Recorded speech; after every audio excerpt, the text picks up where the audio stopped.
시청자 여러분 안녕하십니까. 1등 방송 신년대담. 오늘은 광주광역시 동구편입니다. 지금 이 자리에 광주광역시 임택 동구청장께서 나와 계십니다. 안녕하십니까. 안녕하십니까. 네. 네. 기해년 새해가 밝았습니다. 우리 지역면에게 덕담을 경해서 새해 인사해 주시죠. 예. 광주 시민 여러분, 그리고 동구민 여러분, 기해년 새해가 밝은 지도 벌써 2주가 지났습니다. 연초에 품었던 새해 어떤 큰 소망들 꼭 이루시길 바라고, 또 어려움이 있더라도 잘 견디셔서 올 한 해가 복된 한 해가 되었으면 합니다. 늘 건강하시길 바라겠습니다. 네. 지난해 우리 동구가 나름대로 성과도 많이 올렸습니다. 그러나 또 아쉬운 점도 있을 것 같습니다. 우리 예. 청장님께서 보시는 이제 아쉬운 점, 성과 이거 묶어서 좀 설명해 주시죠. 예. 아마 가장 큰 성과라고 한다면 이제 동구가 많이 도시재생 그리고 도시개발을 통해서 활력을 얻어야 되는데요. 동명동을 도시재생 뉴딜 사업으로 선정하게끔 했고, 그래서 한 200억 정도의 그 사업비를 확보를 했습니다. 그래서 올해 본격적으로 사업을 추진할 수 있도록 기반을 다진 게 가장 큰 성과라고 생각을 합니다. 그리고 이제 5개 자치구 중에 처음으로 치매안심센터를 개소를 했고요. 또 우리 경로당의 어르신들이 사회적 역할과 책임을 좀 더 활발하게 할 수 있도록 소통 경로당 사업을 시작을 했습니다. 그리고 이제 충장축제의 경우도 작년에 태풍 때문에 원래 5일에서 3일로 축소가 되었습니다만은 올해 이제 문체부에서 평가를 해서 최우수 축제로 한 단계 상승했습니다. 이것도 큰 성과라고 봅니다. 다만 좀 아쉬운 점이 있다고 한다면 우리 동구가 현안으로서 풀어가고자 하는 5개 자치구간 균형 발전 차원에서 추진하고 있는 자치구간 경계 조정 문제가 각 구간의 이해관계 이런 것들 때문에 조금 소강 상태이고 그러긴 하고 있습니다만 이 문제도 광주다운 광주의 맛과 멋을 정말 제대로 되살리는 광주 발전을 해야 한다고 한다면 원도심이 살아야 된다고 생각합니다. 원도심이 살려고 하면 동구가 살아야 되는데 그런 관점에서 우리 시민들이 이 자치구간 경계 조정 문제에 대해서도 활발하게 좀 논의를 해줬으면 좋겠습니다. 올해 동구의 정책 방향 예. 그리고 중점 추진하고 싶으신 예. 역점 사업에 대해서 설명해 주시죠. 제가 이제 민선 7기의 구정 운영 방향이 이웃이 있는 마을 따뜻한 행복동구입니다. 이걸 추진하기 위해서 5대 분야 41개 역점 사업을 저희가 정리를 해서 올해 이제 예산에도 반영을 하고 본격적으로 추진을 지금 하고 있습니다. 5가지 분야를 중심으로 이렇게 설명을 좀 드리면요. 일자리 민생 경제 분야에서 우리 동구는 무엇보다도 골목 상권이 중요합니다. 그래서 예를 들어서 충장로권, 또 지산유원지, 전통시장, 무등상권, 동명동, 인쇄거리, 이런 방식으로 7대 상권을 이제 특성화시키려고 합니다.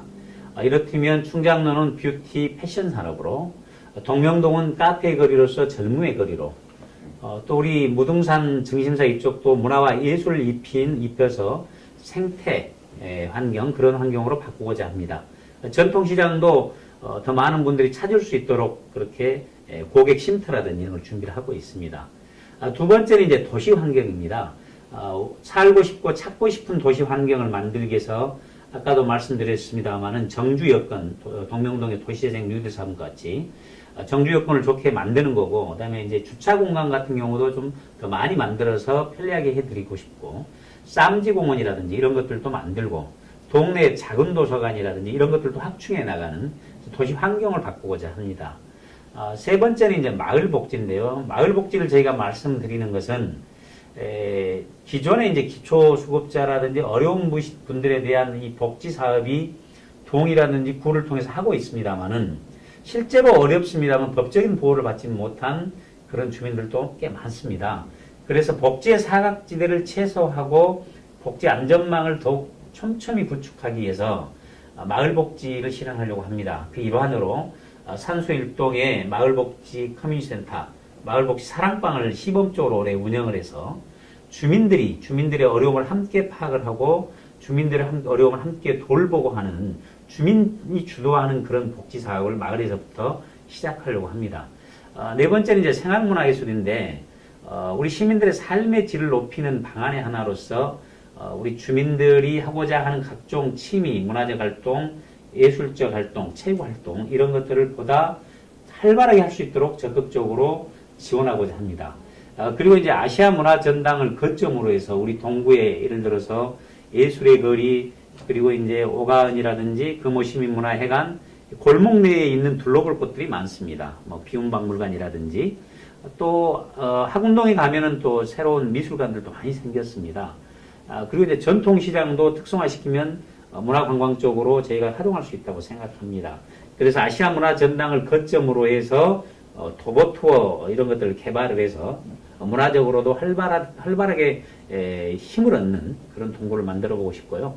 마지막으로 이제 자치공동체 분야에서도 제가 인문도시 동구를 지향을 하는데 예를 들어서 우리 동구 주민들이 어느 자치구의 주민들보다 책을 많이 읽는 그런 책마을을 조성하는 거라든지 그 다음에 이제 인문대학을 이렇게 하는 문제 그 다음에 더 중요한 것은 주민들이 구정에 참여할 수 있도록 하는 그런 시스템을 만들어서 주민들의 의견이 어느 때보다도 구정 운영에 반영이 될 수 있도록 하는 민주적 시스템을 확충해 갈 생각입니다.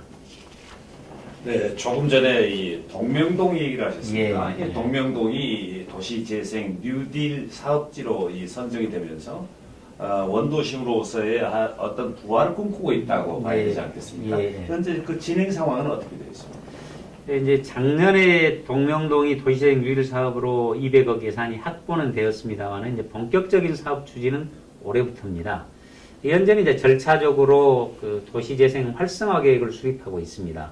이 활성화 계획 속에 우리가 동명동을 어떻게 만들어야겠다는 계획을 다 수립하는 것이죠. 이걸 이제 한 3월까지 수립해서 최종적으로 확정이 되면 옥토버로부터 승인을 받으면 6월부터 본격적으로 사업비를 투자합니다. 동명동을 광주를 대표하는 문화와 빛이 있는 마을로 만들고 싶습니다. 동명동은 아시다시피 주변에 문화전당 그리고 이제 그 등록문화재로 되어 있는 서속초등학교라든지 옛날에 광주에 많은 역사를 가지고 있고 또 광주의 정치가 있는 골목을 가지고 있습니다. 이런 것들을 그대로 살려서 역사길 또 문화예술길 또 이 도시를 제사하는 과정에 청년예술가들이라든지 참여시켜서 청년들의 어떤 공동 작업 공간이라든지 또 주민들의 커뮤니티 공간 그리고 아파트 수준의 어떤 편리함 이런 것들을 만들어서 완전히 쓸어버리고 아파트로 개발하지 않아도 정주 여건이라든지 주민들의 어떤 문화적인 삶 복지적인 삶의 체계가 도시재생 사업으로서 충분히 만들 수 있구나. 그 모델로서 동명동을 만들어가고 싶습니다. 이 동구가 문화 중심 도시로 자리매김하기 위해서는 예. 또 동구에 정중앙이 있다고 봐야 될 텐데요. 아시아 문화의 전당과의 이 협업 관계가 잘 돼야 되리라고 생각이 예. 드는데 협업 상황이라든가 또 진척 상황을 좀 설명해 주시죠. 예.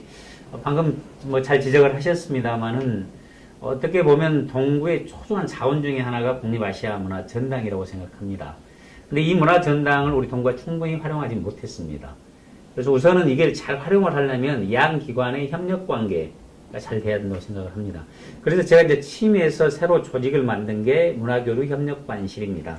그래서 지금은 이제 우리 직원이 매일 문화전당으로 출근합니다.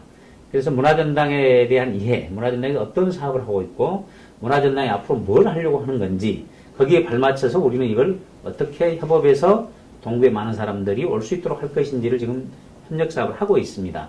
그 중에 하나가 이제 예를 들어서 설명을 해드리면 작년에 디자인 랩 사업이라고 우리 동명동에 이제 그 식당이라든지 카페, 책방 이런 곳을 좀 더 동구의 어떤 문화적인 도시, 예술적 도시로 디자인하고 그런 냄새가 날 수 있도록 공간을 만드는 것에 대해서 문화전당이 갖고 있는 전문적 역량 이런 것들을 또 함께 이렇게 투입을 하셔가지고 그런 사업을 했고요.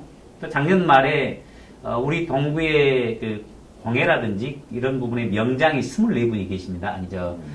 찾았습니다. 그래서 그 중에 한 분은 대한민국 명장이고, 4분은 광주가 지정하는 명장입니다.